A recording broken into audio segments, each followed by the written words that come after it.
تخيل انك رحت السوق وبصيت بص على الطماطم ووقفت شويه عند الخيار ومسكت بطاطسايه، وتخيل كمان ان كان في واحد بيراقبك وبيكتب كل تفصيله عملتها وقدر يحللها ويستنتج منها انك هتعمل سلطه عشان كده بتدور على طماطم ناشفه، وهتسلق بطاطس عشان كده ما اخترتش بطاطس تحمير، ومش هتجيب لحمه عشان انت فقير نباتي عشان انت نباتي. وتخيل بقى ان ده مش تخيل اصلا وحقيقه، وان الشخص اللي بيراقبك ده هو جيف بيزوس صاحب شركه امازون اللي بقى من اغنى 3 في العالم من مراقبته ليك.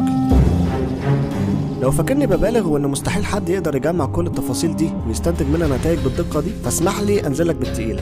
امازون كمان تقدر تعرف ان الست حامل قبل ما جوزها نفسه يعرف.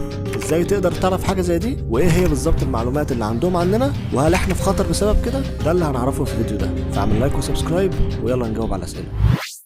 شركة أمازون اتوسعت في كل المجالات لدرجة إن المواطن الأمريكي لو حب يعمل أي حاجة تخطر على باله فهيلاقي نفسه بيتعامل مع أمازون. لو عاوز ياكل هيروح يشتري من سوبر ماركت هول فودز اللي هو بتاع أمازون، لو عاوز يلبس فهيشتري من زابوس أو شوبوب اللي هم بتوع أمازون، أما لو جاله إيدز من كتر العط فهيشتري الدواء من بيزك كير أو بيل باك اللي هم برضه بتوع أمازون. هيشوف مسلسلات على أمازون برايم، هيشتري كتب من أمازون بابلش، هيدفع بأمازون باي، هيقرا على كيندل، هيلعب على تويتش، كل ده بتاع أمازون.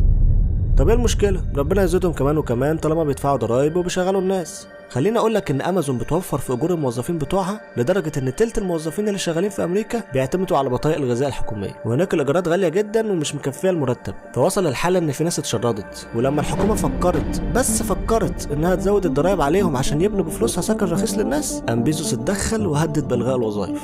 الكلام ده على لسان عضوه في مجلس المدينه. مما لا شك فيه ان تراجع مجلس المدينه جاء بعد تدخل بيزوس شخصيا وامازون كشركه، فلسان حالهم يقول: إذا كانت لديكم الجرأة على فرض هذه الضريبة الصغيرة علينا فسوف نرد بإلغاء وظائف.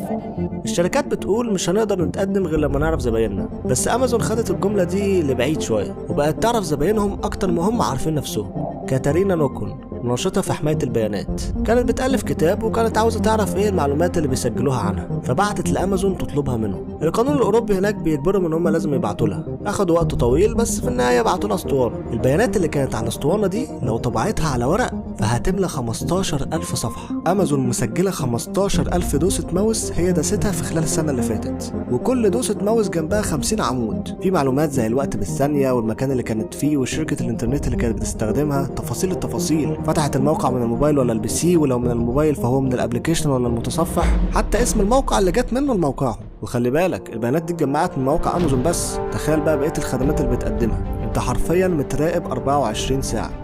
فبتهيألي انت كده خمنت ازاي ممكن يتوقعوا ان الست حامل. الست لما بتحمل بتغير في نوع مستحضرات التجميل اللي بتستعملها وبتبدلها بحاجات تانية. بيبدأوا يستخدموا لوشن وصابون وأي حاجة خالية من العطور، لأن المواد الكيميائية اللي بتبقى موجودة في العطور بتبقى خطر على الحمل، ده غير إن الروائح القوية بتأثر عليهم. بيستخدموا كرات القطن لأنها خفيفة على البشرة وما بتعملش حساسية. بيشتروا فيتامينات في فترة معينة من حملهم زي الزنك والكالسيوم والمغنيسيوم. حاجات كتير بيبطلوا يستخدموها وحاجات تانية بيبدأوا يستخدموها، وهي دي التغيرات اللي لاحظتها سلسلة متاجر تارجت، وقدرت سنة 2012 إنها تتوقع حمل لبنت مراهقة بسببها. وفضلوا يبعتوا لها اعلانات عن هدوم والعاب اطفال لحد ما ابوها لاحظ وراح للمدير وواجهه، قال له انتوا ليه بتبعتوا البنت الحاجات دي وهي اصلا لسه مراهقة؟ انتوا كده هتقنعوها بفكرة الخلفة. المدير اعتذر له ووقفوا الاعلانات، وبعد فترة الاب يتصل بالمدير تاني بس المرة دي عشان يعتذر له.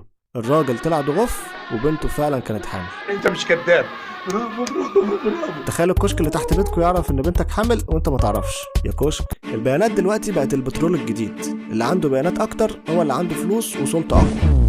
هيقول لي بقى بترول وفحم وغاز. بص بقى الكلام الكبير ده انا ما بحبوش. يا راجل كبير ما فهمش انا في السامسونج. ما جمعوا يا عم معلومات عني فيها ايه وانا بخترع الذره؟ ايه المشكله ان امازون يبقى معاه معلومات كتير يعني؟ طالما ده بيحسن تجربه الشراء وبيسهل حياتنا كزباين وبيزود ارباح التجار فالكل كسبان. بص خلينا ارد على وجهه النظر دي بمقوله عظيمه جدا. مسيطرة همشيك مسطرة. كفايه عظمه كده عشان الكوبي رايت. اهو ده بالظبط الوضع مع امازون مسيطره تماما على السوق، وده خلى ان التجار الصغيرين مش قادرين ينافسوا، فبيضطروا يا اما يقفلوا خالص يا اما يبيعوا من خلال امازون نفسها، واللي بالعافيه يقدر يعملها وينجح امازون بتشتريه زي ما حصل مع سوق دوت كوم في مصر. تاني حاجه ان امازون بتحاول شويه انها تقلل العماله وتخلي كل حاجه معتمده على التكنولوجيا لان ده اسرع واوفر. فلما المحلات تقفل والتجار ما تعرفش تشتغل بره امازون، زائد ان اللي شغالين في امازون نفسها يتسرحوا، يدينا ايه؟ بطاله وفقر المشردين. شفت معادلة بسيطة خالص. تالت حاجة بقى وده الأهم، إن المعلومات اللي عند أمازون ممكن تستخدم بطريقة تانية، زي في الشرطة مثلا. زمان لما كان بيحصل جريمة بيشوفوا الكاميرات اللي في الشوارع ويشوفوا وش المجرم ويقعدوا يدوروا عليه بقى ايه في السجل الجنائي يدويا كده واحدة واحدة، فالموضوع طبعا كان بياخد وقت. دلوقتي بقى الشرطة تعاونت مع أمازون وخدوا منهم نظام التعرف على الوجوه، وده نظام بتعمله أمازون في المحلات بتاعتها. تفتح الابليكيشن، تعمل تسجيل دخول، وبعدين تسكان الكود وتخش تشتري اللي انت عايزه من غير ما تتعامل مع بني ادمين خالص. مفيش حد شغال ولا كاشير ولا اي حاجة، مفيش غير 9000 كاميرا في السقف وسنسورات بالهبل في كل حتة عشان تشوف الحاجات اللي انت هتاخدها وتسجلها، وبعدين تبعت لك الحساب على الموبايل لما تخرج.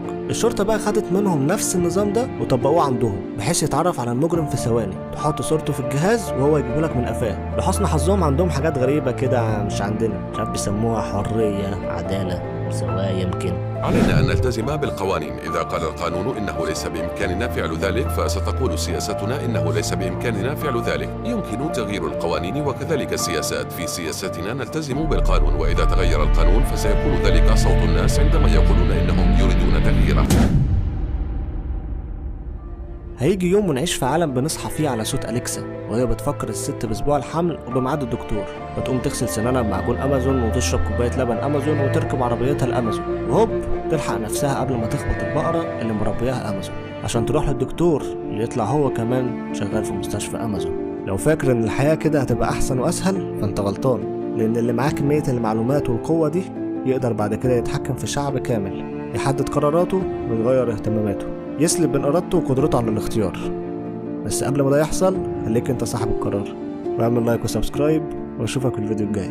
سلام.